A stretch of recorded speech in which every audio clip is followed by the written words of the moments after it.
I can't express how bad I felt after that Bears game because we only scored on field goals again. Felt like last season, all the hope was in our arms, bringing in a guy like Luke Getsy into the offensive coordinator position. And the breath was just taken out of everyone. Like I was at a Bears bar in Colorado, and everyone just was just sad. Big sad. No touchdowns, no Cairo Santos, all field goals, though. We're going to get into that in a second. A shaky day defensively. Coaching adjustments, question mark, and the worst beat of my young betting career. Bears are 2-2 after an embarrassing loss in New Jersey. Yes, they were not in New York. New York stinks. They were in New Jersey. I love Tony Soprano. And they have a tough matchup this upcoming weekend against the Minnesota Vikings. Want to give a quick shout out to Michael Badgley, the guy that the Bears signed on Saturday to be the kicker while Cairo Santos was out. Dude was signed Saturday, went 4 for 4 in bad conditions in New Jersey, and that was all the score. He was the Bears' entire scoring offense. Then he was released today. Classy move by Ryan Poles, saying thank you. But the Bears are 2-2, Tony. I'm very grateful for Michael. I think he did a great job. That's the bright spot. I also think he did a wonderful job, and I think it does suck that he comes out, just bangs 4 field goals, and then just gets sent back out. But he knew the drill coming in. It was a great tryout for him. Are you kidding me? Like that's his, especially kicking for the Bears at the Meadowlands, where it's not always the best field. Like that's as good as that's the best tryout you can have right there, instead of just coming in for a workout. So I think everyone, well, the Bears obviously lost, but they got what they expected and more, I'd say.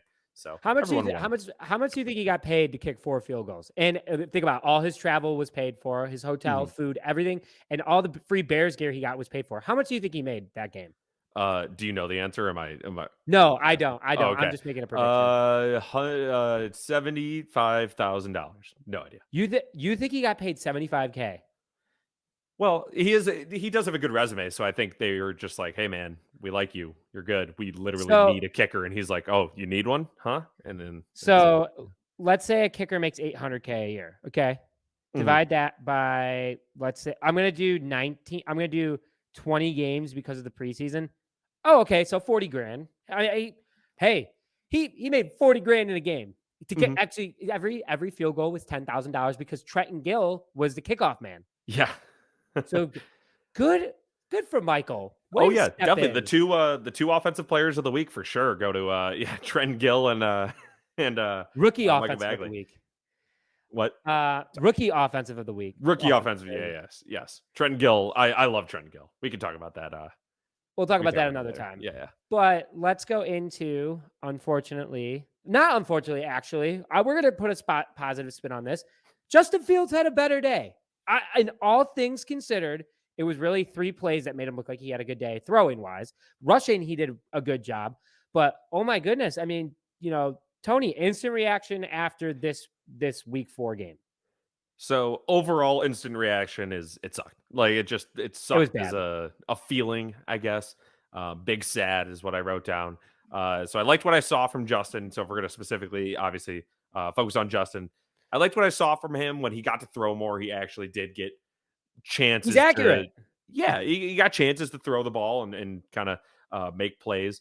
I hated what I saw overall from Luke Getsy and Sam Mustipher, which I know we'll talk about that more too. The defense was atrocious on every play action. That was mind-boggling. It's not like they weren't playing Lamar Jackson. They were playing Daniel. I know Daniel Jones. Daniel frickin' Jones. I know he's got a little scoot to him. I get it. We've seen him run before. But I mean, it shouldn't be like just a Houdini act every time he does. He was frisky. I get they got to focus on Saquon. I get that's probably part of it is they're focused on stopping Saquon. I was more worried about Daniel Jones. One guy stay home. One guy's got to stay home. I was more worried about Daniel Jones whenever he ran the ball, especially on those little play actions. And like, we'll get into Robert Quinn in a minute, but like you said, keep someone home. Stop the guy. He's not that fast. I mean, he's frisky. That's the best way to put it. He's frisky. I tweeted it during. Sorry. Well, last thing about Daniel Jones's play action escapades. I tweeted during the game. He looked like when Aaron Rodgers does that to us, and he runs it into the pylon, holds it out, yells he owns us, whatever. That was what it genuinely looked like that every time. It was. I thought maybe it was just Aaron Rodgers because he's whatever. But I guess anyone could do that to us. That was brutal. It was absolutely brutal but what wasn't brutal is Justin Fields' stat line because he threw the most passes that he's thrown in a game under the most pressure he's been in all season. Tony, I know you got those stats for us coming up in a minute. But Fields overall, I think he did. I'll give him a C. A C. I'll give him a C. All things considered, I think he got a C. He went 11 for 22 with 177 yards passing. No interceptions. No touchdowns, though. 7 rushes for 52 yards. Was he improved? Yes, because he was going against a top 10 pass defense in the NFL. So the deep ball looked good. Mooney nearly had 100 yards receiving. So I think that if the Bears would have had literally that connection between Mooney and Fields, just Mooney and Fields, I think that the Green Bay game could have been a little I think it would have been more competitive. I think there would have been more confidence in this team. I still think they'd be 2-2. They did not deserve to win this game against the New York Giants, especially with how the defense played.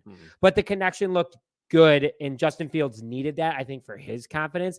And running the ball, I thought he looked really good. He made a lot of good. I think he made better decisions today, or not today, yesterday. Yeah, I totally agree. And Nick, you mentioned that I have some stats. I do have a stat here for the ladies and gentlemen in the audience. Justin Fields was under pressure on 51.4% of his dropbacks against the Giants, over half. On plays where the pocket was kept clean, he went 10 for 14, 168 yards with a PFF grade of 90.3. I assume that's out of 100.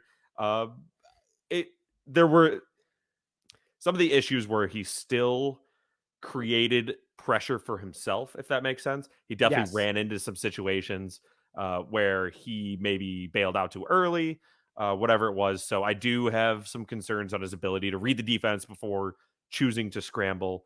There's that one screenshot going around of, I don't even know who it was, running wide open up the middle as he's going head first into a QB spy. So it's easy to pick out those individual plays for sure. But that is still something that I noticed on more than just that play. But overall, I mean, he made some great. He made some good decisions. He made some plays with his feet. I mean, he made some awesome plays with his feet. And I'll talk. Oh, sorry. Go ahead. What grade would you give him? Oh, a grade. I think C is accurate because it wasn't. It was an average game. Overly. It was. If we're gonna go like obviously based on how he's played at the start of the season till now, I mean that's an A+++.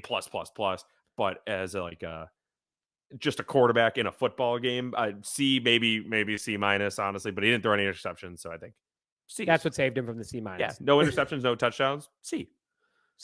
And share your comments below what you would give Justin Fields as a grade. But that's our topic on Justin Fields. Let's go into the coaching grades, which are horrible this week. I think that this was the worst week that the coaches have had because they're rebuilding too. They're all fresh to being the leaders of their position. You know, Matt Eberflus has never been a head coach. Alan Williams has never been a defensive. All right, now Alan Williams has been a defensive coordinator before, not for a long time. And Luke Getsy's never been a full-blown offensive coordinator in the NFL. He has been an offensive coordinator in college before. There was no doubt that our head coach is better. I think that, Matt Eberflus is doing a good job, but his coordinators are definitely not up to par.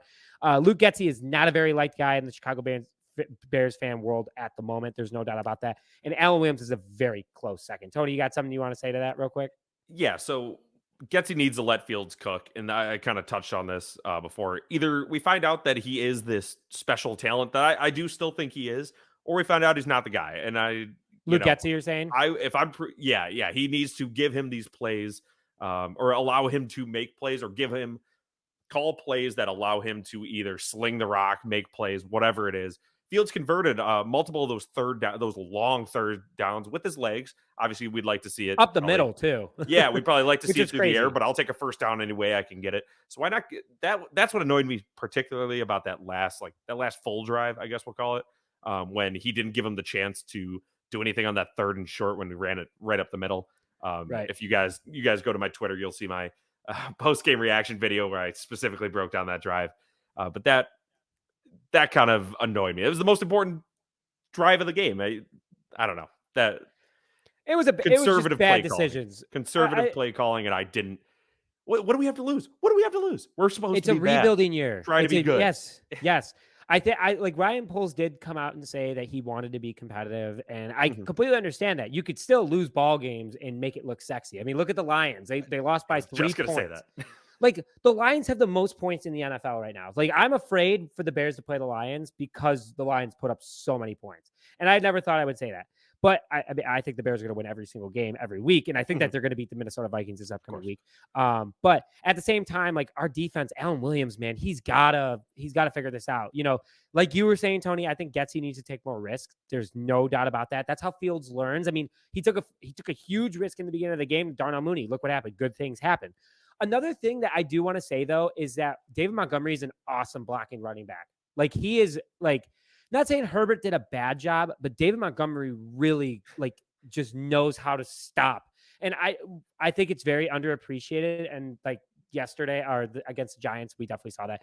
But Alan Williams, and Tony, please share a comment about Alan Williams if you want. Alan Williams was a defensive backs coach, and our secondary is, all things considered, besides Kyler Gordon getting cooked again, which I was a little frustrated with, our secondary is pretty darn good at football right now. But he's got to focus on the other parts of the field. I mean, and Roquan Smith, you don't have to coach because he's naturally just a good player. Obviously, you can still coach him. But man, that front seven, man, they're starting to get me a little worried, especially. And we don't blitz, but still, it's just frustrating. It's really frustrating. Yeah, I think you hit the nail on the head with that. I did actually want to go back to the Khalil Herbert pass blocking. There were a couple where it was just, I mean, he didn't even touch guys. Guys were just running past him. Yeah. It was brutal. Bill Belichick, that's his big thing, is you're not going to get the ball unless you pass block. You will get more snaps if you pass block for me. And he's a pretty good coach. If I do say so myself, Bill Belichick, maybe he's onto something there. And that is, Khalil Herbert is still good at everything else. So it, I guess, makes up for it a little. But you are right. That is such an underappreciated thing we maybe didn't notice when Montgomery hasn't just, had his leg falling off his body. So, yeah, I agree with you there. But Monty could come back this week. So, quick thing that we do want to announce before we go into our next segment is that we have our Murphy's viewing party this upcoming Sunday at Murphy's Bleachers in Wrigleyville, Chicago, Illinois.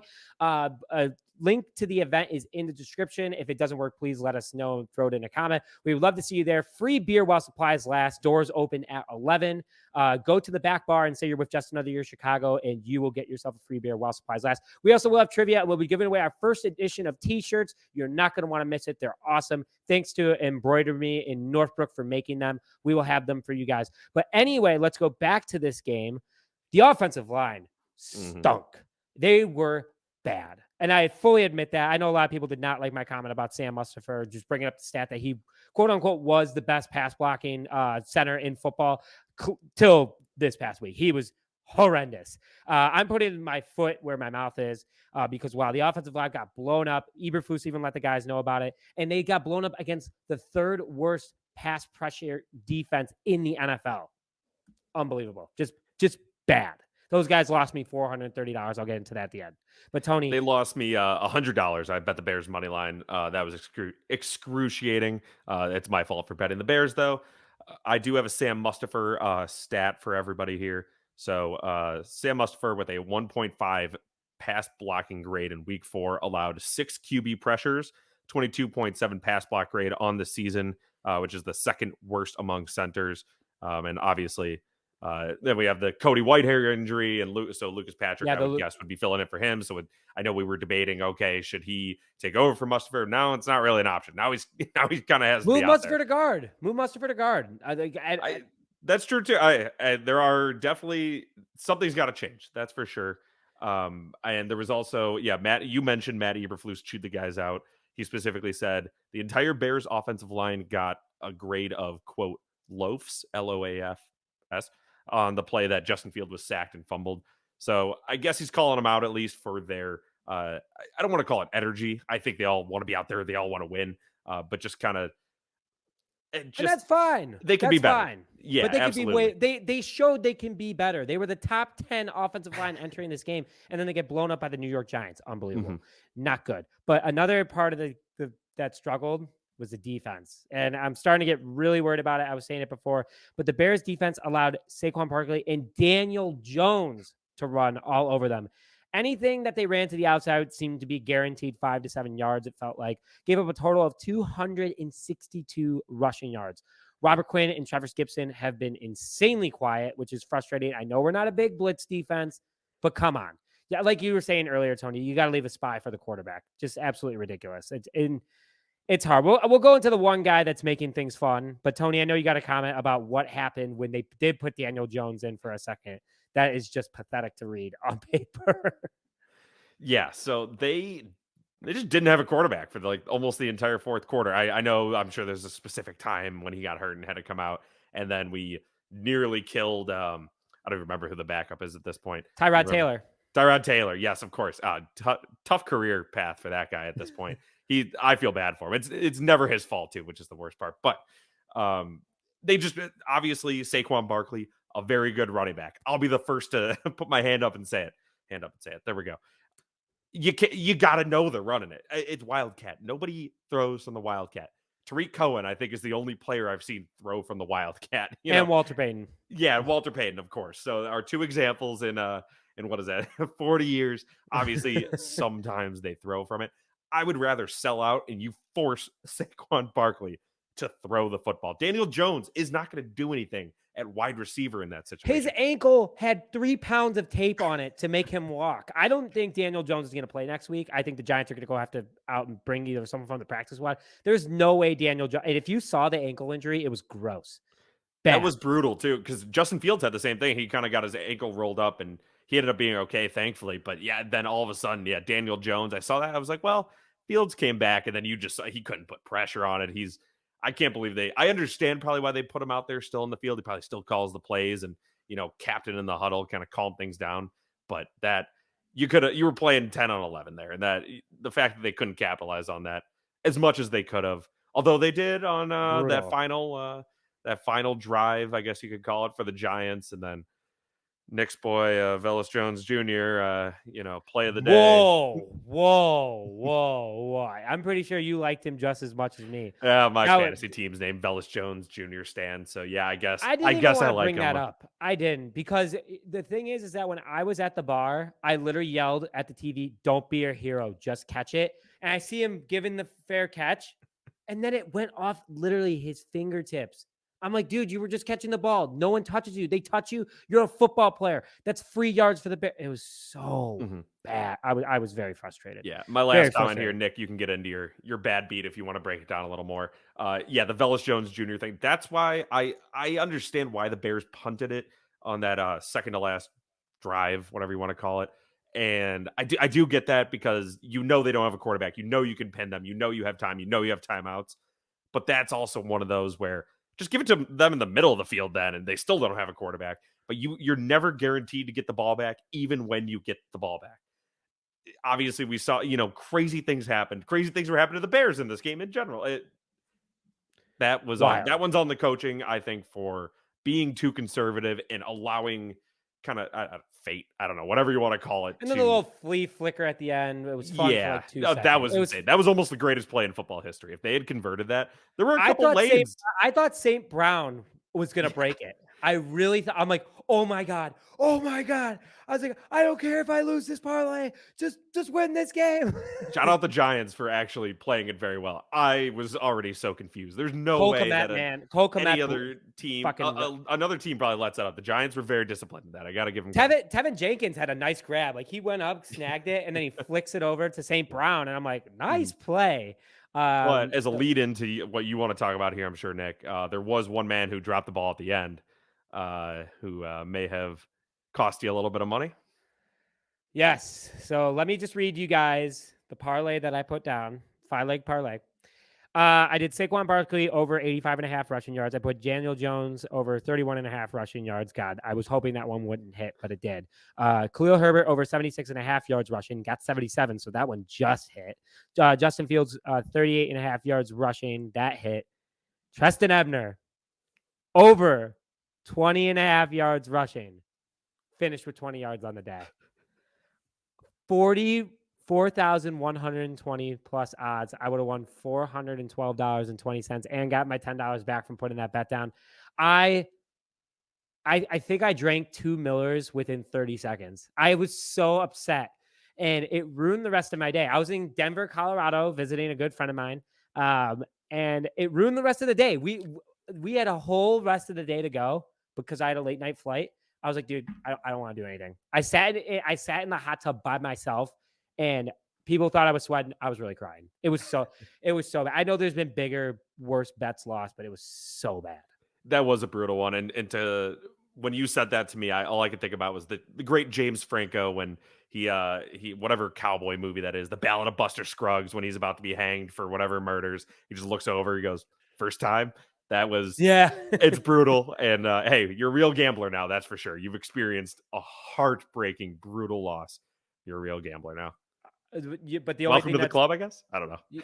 Only thing that's been more painful is 2018 at Soldier Field. That's all I'm going to say. That's the only thing that's been more painful. So I think you guys can all feel that, but it was close. If you remember that pain, that's what it felt like. But Tony, that's the preview of. I mean, we talked for a long time, and there was not a lot of positives that came out of it, but it is what it is. And Bears, it's a new week. We got a lot of fun stuff coming up here. But any last comments before we close out? Getsy out? Question mark. I think it's too soon to hit the panic button. Week 10, I would definitely start saying he's out. Sounds good. But with that, thank you very much for joining this episode of Just Another Year Chicago. My name is Nick Rohde, joined alongside Tony Sapita. We'll see you guys next time.